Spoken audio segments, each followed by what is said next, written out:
नमस्कार दोस्तों। English literary criticism की दुनिया में ना कुछ ऐसे थिंकर्स हुए हैं जिन्होंने पूरा गेम ही चेंज कर दिया। आज हम उन्हीं में से एक आई.ए. रिचर्ड्स की बात करेंगे। जी हाँ, वही शख्स जिन्हें प्रैक्टिकल क्रिटिसिज्म का फादर माना जाता है। इंग्लिश एजुकेशन हब में आप सबका बहुत बहुत स्वागत है। तो चलिए आज इस एक्सप्लेनर में आई.ए. रिचर्ड्स के उन कमाल के आइडियाज को आसान भाषा में समझते हैं जिन्होंने हमारे लिटरेचर को देखने का नजरिया हमेशा के लिए बदल दिया। ओके, तो ये है हमारा आज का रोड मैप। सबसे पहले हम रिचर्ड्स को जानेंगे, फिर उनके उस फेमस एक्सपेरिमेंट की बात करेंगे जिसने सबको हिला कर रख दिया था। उसके बाद हम पढ़ने में आने वाली 10 डिफिकल्टीज को समझेंगे, मीनिंग के 4 टाइप्स को डीकोड करेंगे, उनके कुछ कोर कॉन्सेप्ट्स पर फोकस करेंगे और आखिर में देखेंगे कि उनकी लेगेसी आज भी जिंदा क्यों है। तो शुरू करते हैं। आई.ए. रिचर्ड्स को father of the new criticism भी कहते हैं। पता है क्यों? क्योंकि उनसे पहले क्रिटिसिज्म का मतलब था ऑथर की लाइफ स्टोरी पढ़ना, उसके पर्सनल लेटर्स, उसका हिस्टोरिकल बैकग्राउंड। रिचर्ड्स ने कहा, वेट अ मिनट, असली चीज तो टेक्स्ट है जो हमारे सामने है। उन्होंने ही फोकस ऑथर से हटाकर सीधा टेक्स्ट पर शिफ्ट किया। यह स्लाइड इस दौर के सबसे बड़े बदलाव को दिखाती है। देखिए, पुराना तरीका यानी बायोक्रिटिसिज्म हमेशा यह पूछता था कि ऑथर ने क्या सोचा होगा, उसकी जिंदगी में क्या चल रहा था। लेकिन रिचर्ड्स का नया तरीका प्रैक्टिकल क्रिटिसिज्म इस सवाल को बिल्कुल पलट देता है। यह पूछता है टेक्स्ट क्या कह रहा है, वर्ड्स में क्या लिखा है। बस यही वो रेवोल्यूशनरी आइडिया था। उनके 2 सबसे इंपॉर्टेंट काम समझिए, उनकी करियर के 2 मेजर माइलस्टोन्स। पहला 1924 में आई प्रिंसिपल्स ऑफ लिटरेरी क्रिटिसिज्म। इसमें उन्होंने अपनी थियोरीज का साइकोलॉजिकल फाउंडेशन रखा।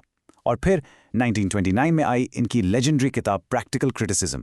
इसी में उन्होंने अपने उस फेमस एक्सपेरिमेंट और इसके शॉकिंग रिजल्ट्स को दुनिया के सामने रखा।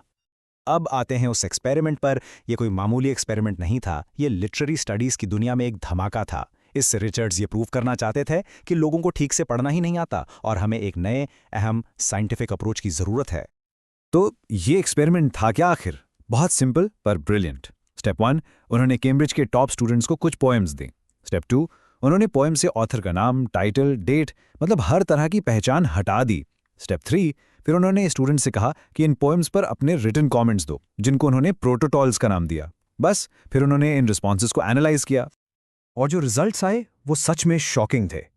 इससे साफ हो गया कि बिना ऑथर का नाम जाने कैम्ब्रिज के ब्रिलियंट स्टूडेंट्स तक पोएम्स का ठीक से मतलब नहीं निकाल पा रहे थे। इससे कड़वी सच्चाई सामने आई कि लोग असल में कविता को नहीं बल्कि कवि के नाम और उसकी रेपुटेशन को जज कर रहे थे। तो इस एक्सपेरिमेंट के बाद रिचर्ड्स ने इन रिस्पॉन्सेज को एनालाइज करके 10 ऐसी कॉमन मिस्टेक्स या मुश्किलों को आइडेंटिफाई किया जो हमें किसी भी टेक्स्ट को आराम से समझने से रोकती हैं। चलिए इन 10 ऑब्स्टिकल्स को एक एक करके देखते हैं। चलिए पहली 5 डिफिकल्टीज देखते हैं। Number 1, failure to grasp the plain sense, मतलब अहम सीधी साधी बात ही समझ ना आना, कविता का लिटरल मीनिंग ही मिस कर देना। Number 2, failure in sensuous apprehension, मतलब शब्दों की साउंड, उनकी रिदम को फील ना कर पाना। नंबर 3, मिस इंटरप्रेटिंग इमेजरी, यानी कविता में जो इमेजेस हैं, जो मेटाफर्स हैं, उनका गलत मतलब निकाल लेना। नंबर 4, मेमोनिक इररेलेवेंसीज, पढ़ते पढ़ते अपनी पर्सनल यादों में खो जाना, जिनका कविता से दूर दूर तक कोई लेना देना नहीं है। और 5वां, स्टॉक रिस्पॉन्सेज, मतलब किसी चीज पर अपना ओरिजिनल थॉट ना देकर बस पहले से सुने सुनाए क्लीशेड रिएक्शन दे देना। अगली 5 मुश्किलें रीडर के अपने पर्सनल बायसेस से जुड़ी हैं। नंबर 6, सेंटिमेंटालिटी, यानी जरूरत से ज्यादा इमोशनल हो जाना। नंबर 7, इनहिबिशन, इसका बिल्कुल उल्टा, यानी एकदम इमोशनली कट ऑफ होकर पढ़ना, कोई फीलिंग ही ना आना। नंबर 8, डॉक्ट्राइनल एडहीजेंस, मतलब अपने पर्सनल बिलीव्स, चाहे वो रिलीजियस हों या पॉलिटिकल, को टेक्स्ट पर हावी होने देना। नंबर 9, टेक्निकल प्रीकंसेप्शंस, यानी पोम को कुछ फिक्स्ड रूल्स के हिसाब से जज करना, जैसे ये कहना कि सोनेट में ये चीज़ नहीं हो सकती। और आखिरी, जनरल क्रिटिकल प्रीकंसेप्शंस, मतलब आर्ट को कैसा होना चाहिए, इसके बारे में पहले से ही कुछ अजीब से रिजिड आइडियाज बना लेना। तो इन सब मुश्किलों से कैसे बचे? इसके लिए रिचर्ड्स ने हमें एक जबरदस्त फ्रेमवर्क दिया, एक ऐसा टूल जिससे हम किसी भी बात को, किसी भी टेक्स्ट को 4 अलग-अलग हिस्सों में तोड़कर एनालाइज कर सकते हैं। और ये हैं वो 4 एस्पेक्ट्स। पहला एसेंस, यानी शब्दों का लिटरल मीनिंग क्या है, क्या कहा जा रहा है। दूसरा है फीलिंग, बोलने वाले का सब्जेक्ट के बारे में क्या एटीट्यूड है, गुस्सा है, खुश है या दुखी है। तीसरा है टोन, बोलने वाले का सुनने वाले यानी ऑडियंस के प्रति क्या रवैया है, फ्रेंडली है, फॉर्मल है या सार्कास्टिक है। और चौथा इंटेंशन, बोलने वाले का मकसद क्या है, वो आपसे क्या करवाना चाहता है। याद रखिएगा, हर कम्युनिकेशन में ये चारों चीजें एक साथ काम करती हैं। चलिए अब रिचर्ड्स के 3 ऐसे कोर कॉन्सेप्ट्स को समझते हैं जो हर लिटरेरी स्टूडेंट के लिए जानना बहुत बहुत जरूरी है। पहला और सबसे इंपॉर्टेंट, क्लोज रीडिंग। इसका मतलब है टेक्स्ट को एक माइक्रोस्कोप के नीचे रखकर देखना, एक एक शब्द, कॉमा, फुल स्टॉप, सबका ध्यान से एनालिसिस करना। क्लोज रीडिंग ये मानता है कि टेक्स्ट का सारा मतलब उसके शब्दों के अंदर ही छिपा है, बाहर कहीं नहीं। दूसरा कॉन्सेप्ट थोड़ा सा ट्रिकी है, ऑर्गेनाइजेशन ऑफ इम्पल्सेस। रिचर्ड्स कहते थे कि हमारे दिमाग में ना हमेशा अलग अलग फीलिंग्स और डिजायर्स की एक लड़ाई चलती रहती है। खुशी, दुख, गुस्सा, प्यार, ये सब इम्पल्सेस हैं। उनके हिसाब से एक अच्छी कविता इन आपस में लड़ती हुई फीलिंग्स को ऑर्गेनाइज करती है, उनमें एक बैलेंस लाती है, जिससे हमें एक तरह का अहम साइकोलॉजिकल पॉइज यानी मानसिक शांति मिलती है।